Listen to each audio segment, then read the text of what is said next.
Hello my friends! In this video I'll be showing you how to cook one of my all-time favorite dish, Cantonese style lobster with ginger and scallions.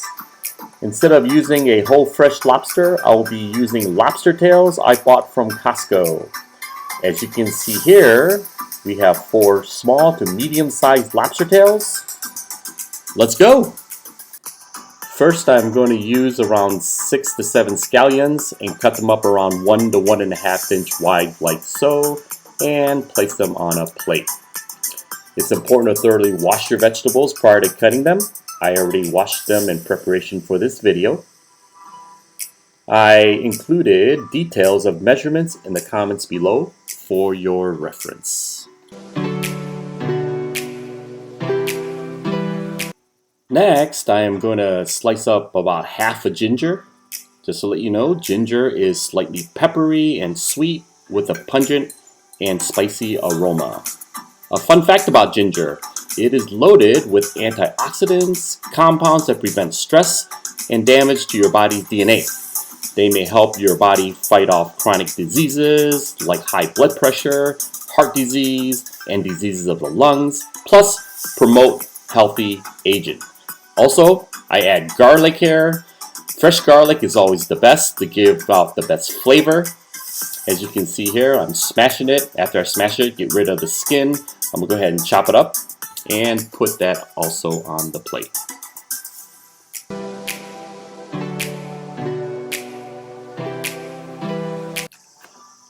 I'm also going to slice up 3 jalapeños. I slice each up horizontally, scoop out all of the seeds, then thinly slice each of them up. Jalapeños provide a little bit of a kick to this dish. If you're not a fan of spicy foods, you can skip this if you like.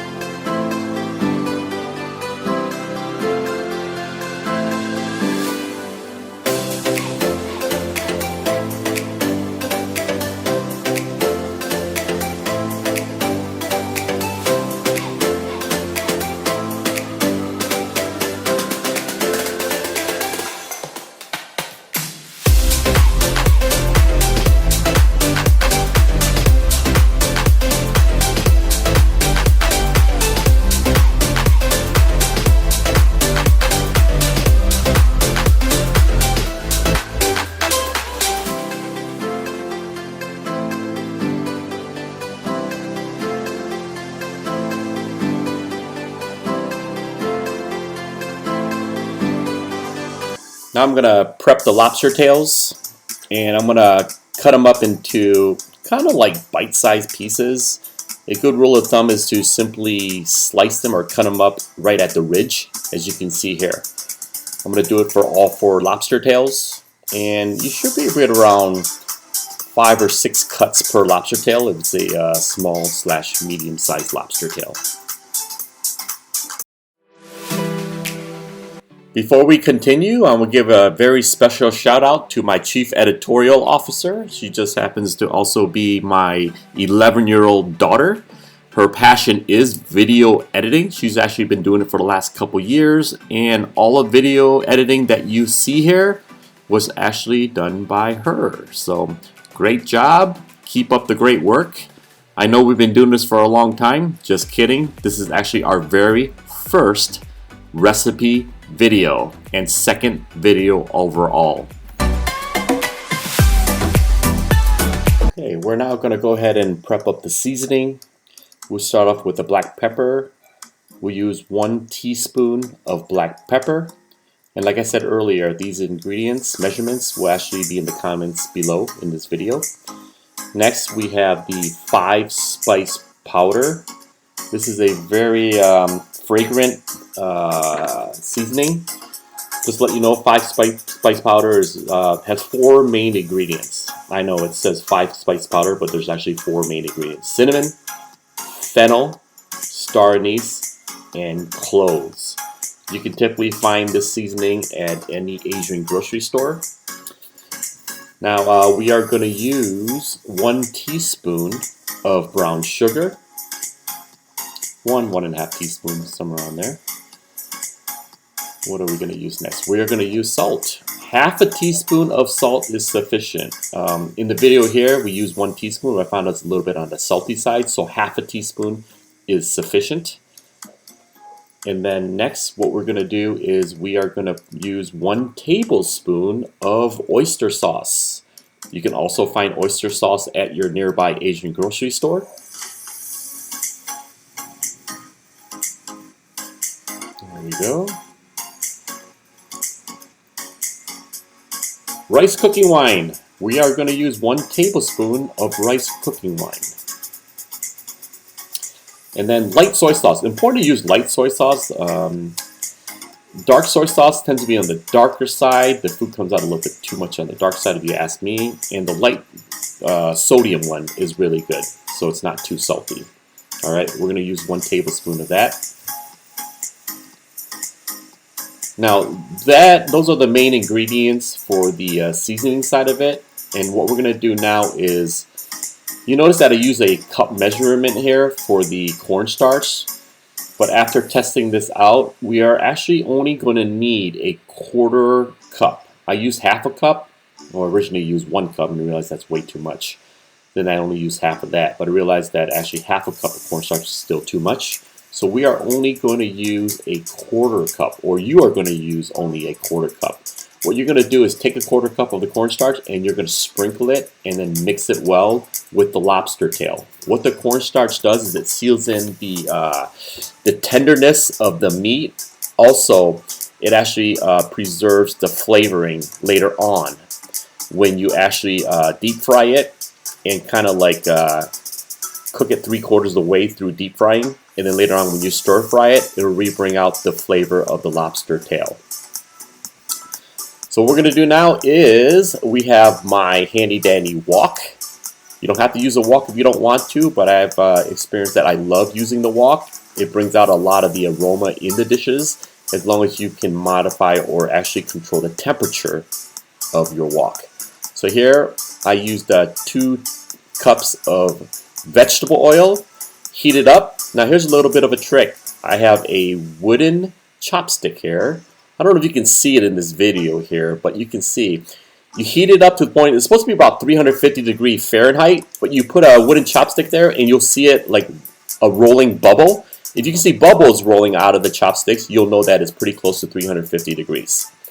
After you hit that temperature of 350, you're going to go ahead and put in the lobster tail, like you see here, and let it fry, I would say, for about maybe 4 or 5 minutes until it's like maybe 3/4, 4/5 of the way cooked.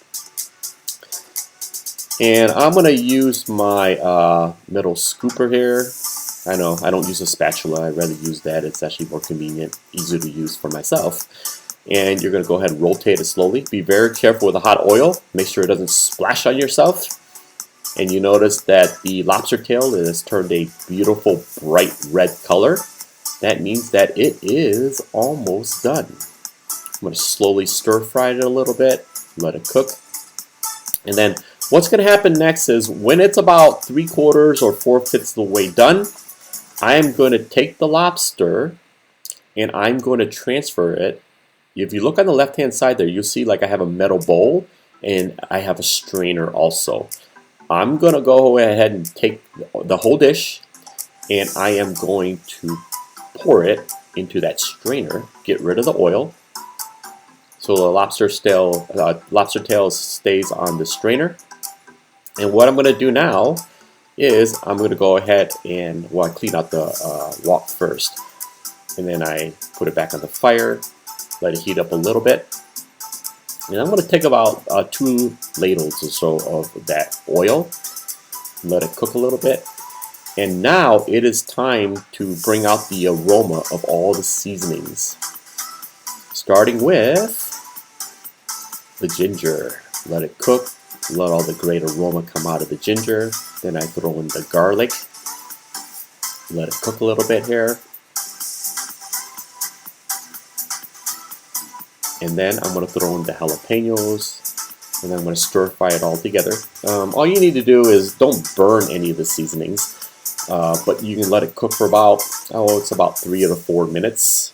Once it starts browning just a little bit, you can tell it's ready to take it to the next step. All right. I like to put the scallions in a little bit later, so when we're actually stir frying the lobster tail along with the scallions is a little bit still on the firmer side.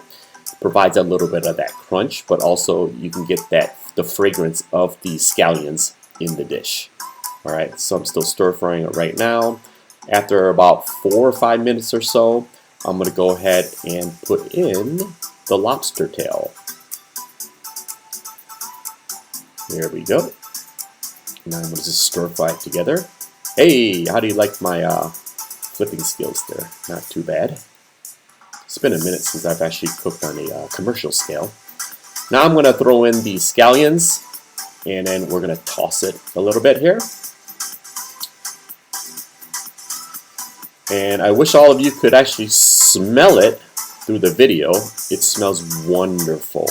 Hopefully all of you will give this recipe a try, and you can actually smell the aroma that I smelled when I was cooking this dish. Alright, now time to throw in the other ingredients that we put together. Throw it in there, and then now just toss it around. And we are almost done with this beautiful dish. Alright, just toss it around a little bit.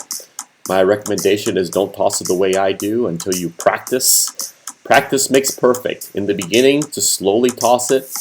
Don't toss it up in the air because you may end up with half the lobster on the floor. There we go. We're going to toss it around a little bit. Let it cook.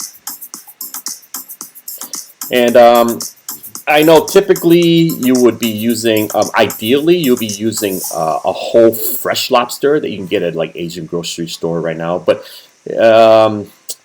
I like to use lobster tail, especially the ones at Costco. It's a little bit on the pricier side, but it's full of meat. And I'm not a fan of eating like the claws of the lobster or the parts of the lobster. When I cook this dish, I primarily use only lobster tail. But totally up to you. Look at that. There you have stir-fried lobster tail with ginger and scallion. Look how beautiful it looks. Believe it or not, it tastes even better than you see on the video there.